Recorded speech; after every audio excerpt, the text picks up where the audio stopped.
Hello everyone, welcome again in our online session of Hello Alkenes and Hello Arins, part 11. In this session, we are going to study about polyhalogenated compounds, right? Like dichloromethane, chloroform, carbon tetrachloride, iodoform, freons, as well as DDT, right? All these compounds are polyhalogenated compounds. We'll study their properties, chemical reactions, method of preparation, as well as some of the important physical properties and uses of these polyhalogenated compounds, right? So we'll see these polyhalogen containing compounds. In that first is dichloromethane, or also you can name it as methylene dichloride. This dichloromethane is mostly it is widely used as solvent. It is very good non-polar solvent. Even it is used as a paint remover, right? It can remove the stains. It can also remove the permanent colors. It is very good solvent. Even it is propellant used in aerosols. And so in pressure packs, you can see here it is used as a liquid propellant in aerosols. Mainly, it is produced from chloroform. Initially, you can take chloroform, and it is undergoing reduction with hydrogen, right? You can use zinc NaCl, that is nascent hydrogenation. It will produce pure hydrogen, atomic, highly reactive. It will reduce this trichloromethane or chloroform into dichloro. You can see one chlorine is substituted with hydrogen, right? And it goes with hydrogen to form HCl, that is dichloromethane or compound, or also you can name it as methylene dichloride, right? It is common name. That is first method. Second method is in recent time it is done by chlorination of methane or normal chlorination reaction in presence of UV rays. It will substitute one hydrogen to form first is monochloromethane. Same way in second step, one more hydrogen is displaced minus HCl will produce dichloromethane. Right now it is having two chlorines. Same way third method is again similar to the first one, that is reduction of chloroform. The chloroform is again reduced with hydrogen gas in presence of nickel metal as catalyst and will produce dichloromethane, right? These are some of the method of preparation of dichloromethane. Now, what are the properties of dichloromethane? This compound is colorless liquid. It is non-polar colorless liquid. Boiling point is 313 Kelvin. So you can see it is volatile solvent, right? Even it is very good solvent in industries. Mainly it is used in the production of chemicals used in removal of color. As you can see, it is very good stain remover. Even it is highly toxic. It is harmful to nervous system, and if it comes in contact with eyes, it can also damage the cornea, right? The outermost part of the eye, that is cornea, again it is solvent, so it can damage our skin, eyes. Even it causes redness, rashes. It is harmful effect of this dichloromethane. You can see here it is mentioned that it harms human central nervous system. It damages nervous system. Even the lower levels of methylene dichloride in air can cause slightly impaired vision. Hearing as well as vision is impaired. It is one of the toxic, or you can say hazardous chemical. Even its higher levels of methylene chloride in air, it causes dizziness, right? Restlessness or dizziness, nausea, right? Vomiting like sensation, tingling sensation, or you can say numbness in fingers and toes. It is having such side effects when it is taken or it is inhaled. When it is present in the air, it causes these type of highly toxic side effects. Even on the skin, it is also having some harmful effect. It causes intense burning effect. Even mild redness or rashes can be produced, right? You can see the rashes are generated due to this solvent, and even direct contact with eyes can damage or burn the cornea. So it is one of the highly toxic chemical. So next is chloroform, or you can say trichloromethane. Mainly this chloroform is also used as a very good solvent, right, for fats, alkaloids, right, even iodine, and for other substances. Even for medicines it is used as a very good industrial solvent. Its preparation is done from either from alcohol or either from aldehyde. Here it is taken ethanol, and this ethanol is oxidized in presence of bleaching powder, right, and bleaching powder will release chlorine gas, so that chlorine will try to initially oxidize this ethanol into ethanol. It is a simple oxidation reaction with the help of this bleaching powder and dichlorine gas. It will try to convert ethanol into ethanol. Now in second step, what is happening? The excess chlorine will try to displace these three hydrogens. You can see here these three hydrogens are displaced by the chlorine. So here chlorine gets attached over here, and the compound is known as chloral. Right? Chloral is common name, chloral, or you can say it is trichloroethanol. This compound is commonly known as chloral or trichloroethanol. Right? So this is first step. In first step, you have to convert ethanol to ethanol and ethanol to chloral. Right?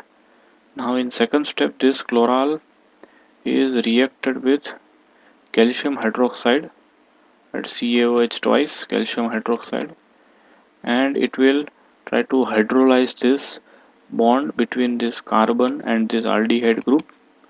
Actually, what is happening? The bond is broken between this CCl3 and this CHO over here. The bond is broken down, right?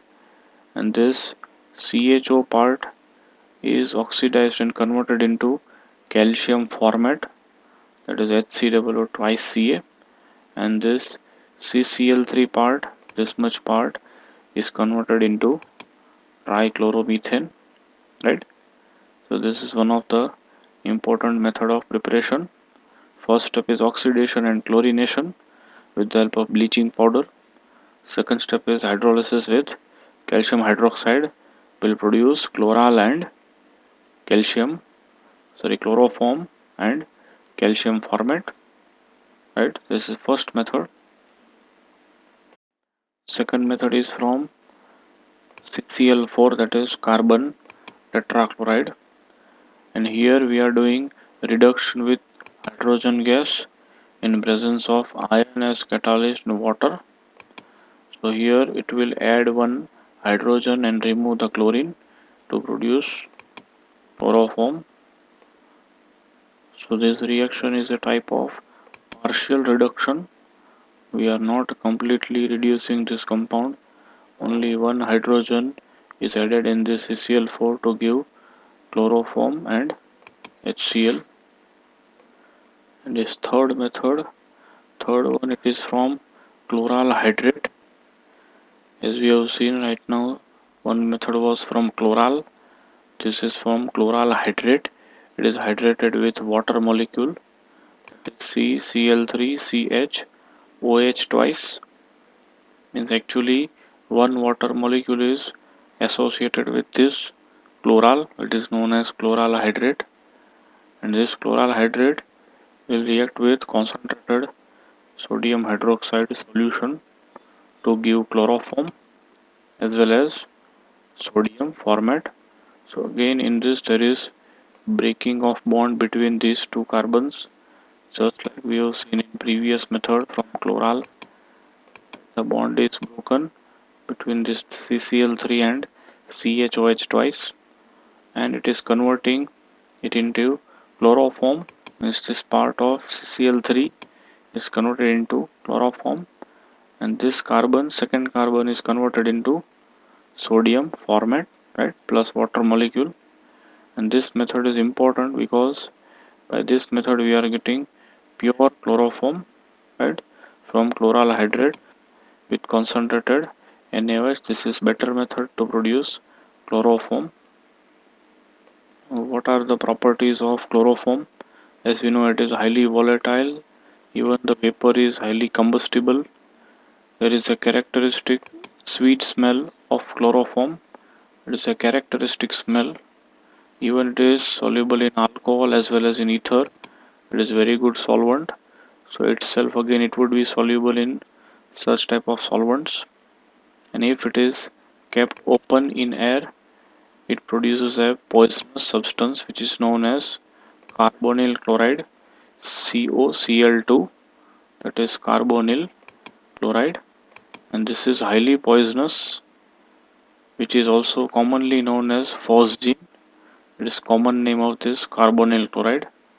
This compound is highly toxic, highly poisonous in nature, and this is produced due to oxidation of chloroform along with water vapor to produce this COCl2. It is oxidized product, and even we should keep one of the important to know that this phosgene must not be present in chloroform because it is more toxic than chloroform. So for that, when chloroform is used as anesthetic, it should not be converted into phosgene, right? This must not be present, and so we are adding some trace quantity of alcohol, that is ethanol. Ethanol 1 to 2% or up to 5% is mixed with chloroform, so that this phosgene will not be generated, right? That is important part. And same way it is used as a solvent, and even it is very good general anesthetic, means we know that it makes unconscious during the operations and surgeries. It is very good general anesthetic. Here it is shown how phosgene is produced. As you have discussed that chloroform is oxidized by air, right, and as well as in light to produce extremely poisonous gas, that is carbonyl chloride, or also known as phosgene, right, carbonyl chloride or known as phosgene. It is therefore stored in closed dark colored bottles, right, photosensitive, so we are storing it in dark colored bottles, and completely it is filled so that the air is kept out from the bottle. Means up to the mark we are filling the bottle with chloroform, so no air would be present inside the bottle. And here the reaction is shown, that CHCl3 with O2 in presence of light, and this carbon is getting converted into COCl2 carbonyl chloride, and this hydrogen and chlorine they are removed as HCl, and this is formation of phosgene, right.